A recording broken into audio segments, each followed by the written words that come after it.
ہمارا عقیدہ ہے امام مہدی کی ولادت ہو گئی ہے اور ہم شخصاً جانتے ہیں کہ ان کے والد کون ہیں، ان کا سلسلہ نسب کیا ہے، وہ کیسے اہل بیت میں سے ہیں، یہ ہو گئے۔ دوسری طرف اہل سنت یہ نہیں کہہ سکتے ہیں کہ وہ پیدا نہیں ہوئے۔ آپ کو کہاں سے پتہ پیدا نہیں ہوئے؟ اگر کل ظہور ہونا ہو تو آج پیدا ہو کہ دوسرے دن کا بچہ تو ظہور نہیں کرے۔ بالکل۔ اگر کل ظہور ہے اور وہ عالم شباب میں ہیں آپ کے نریشن کے مطابق، آپ کے نظریے کے مطابق، تو بھی پیدا ہو چکے ہیں، تو کوئی یہ نہیں کہہ سکتا ہے کہ امام مہدی پیدا نہیں ہوئے۔ 15 شعبان کو جو شخص پیدا ہوا تھا وہ امام مہدی ہے یا نہیں، اس میں اختلاف کیا جا سکتا ہے، لیکن یہ بات کوئی جاہل کر سکتا ہے کہ بھئی امام مہدی پیدا نہیں ہوئے۔ آپ کو کیسے پتا ہے پیدا نہیں ہوئے؟ صحیح ہے۔ معمولاً یوں کہا جاتا ہے کہ ہمارا عقیدہ پیدا نہیں ہوئے، آپ کا عقیدہ پیدا ہوئے۔ نہیں بھئی، آپ کا عقیدہ یہ نہیں ہے، یعنی یہ نہیں ہو سکتا، یہ معقول نہیں ہے۔ اور ہم زیادہ ریفرنس اور کتابوں اور فلاں کی طرف نہیں جاتے، ہم تعقل کی طرف جاتے ہیں کہ بھئی جو بات کامن سینس میں واضح سمجھ میں آ رہی ہے اس کی طرف جائیں، اور اس میں کوئی شیعہ سنی بھی نہ ہو۔ بالکل۔ اور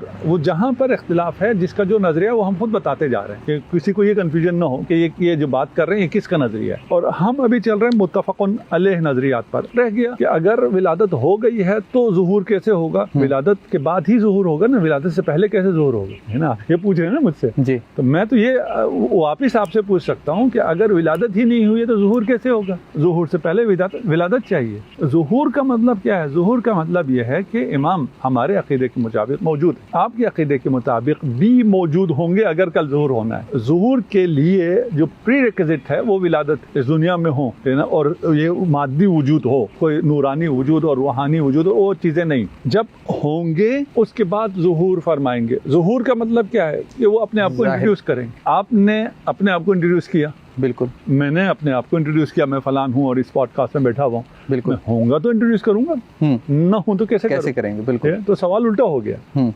آپ کہہ رہے ہیں اگر ولادت ہوئی ہے تو ظہور کیسے ہوگا؟ ہم کہہ رہے ہیں کہ اگر ولادت نہ ہو تو کیسے ظہور کریں گے؟ آپ ہمیں سمجھا دیجیے۔